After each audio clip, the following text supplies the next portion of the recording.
it's a very tricky question. If you ask how do people see drinking water, I mean, in fact, in 2008, 2009, we did a survey across Karnataka, and asked them, what do you mean by safe drinking water? So what they told us is, if water is clear, if water is without smell, and if it tastes good, that's good water for us. Okay, so I think that's the general perception from where people are coming from. And if you look at gradation, there are certain other people who will say that, okay, there is some hardness, khara hai, isliye kharab hai, and if you ask me about people, the general awareness on water quality, I don't think we have reached that level. So, general sense is, okay, tasting good, smelling good, clear, so it's safe or clean water for us. So, that's the general perception. Now, the question on sources, people in India, if you look at drinking water, both urban and rural, it's predominantly groundwater fed water supply system. Some people get water through pipes, some get from tankers, some get from springs, all groundwater fed.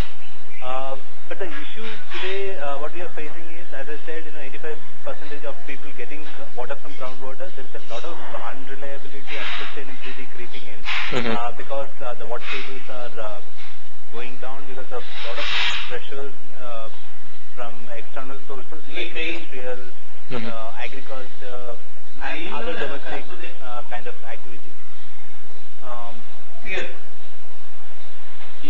In terms of, if you're again looking at systems, in India, most of the people are fuel dependent and they don't have water at their household. They walk kilometers together, fetch their water, bring it and store it in pots or, whatever storage facilities they have. And that's clearly, again, I'll go back to the survey that we have done in Karnataka in 2008-9, where people say that, they walk far to fetch water because the systems in their villages are not catching up. How many people have to walk more than 500 meters? That I'll not be able to tell you. Even I don't think anyone will have that kind of aggregated data. People will have in their own project areas, what percentage of people are not having water at household, etc. Yeah, but the general sense is, in terms of water scarcity, there is a growing concern today, both with relation to quality and quantity of water. That's one issue, if I can flag. That's the water scarcity issue. Water quality is predominantly, as I said, it's in terms of perception, but if you look at the government statistics also, there are water quality is getting into limelight, and there's predominantly a problem of poor water quality reaching people. So that's an area I'll flag a second. Third is the issue of governance. Who manages water? How do they plan for water? Looking at the demand control measures, looking at the in operation and maintenance. So we don't have that much of capacity available. So we talk about 73rd Amendment. The general sense across the sector is that the government is not as empowered, or the empowering part hasn't happened that much. It's slowly coming in. There are good examples, best practices you can find from different projects, but there's a long way for us to go. The fourth issue I would like to flag is the issues of externalities. These are the issues which we call as beyond water and sanitation.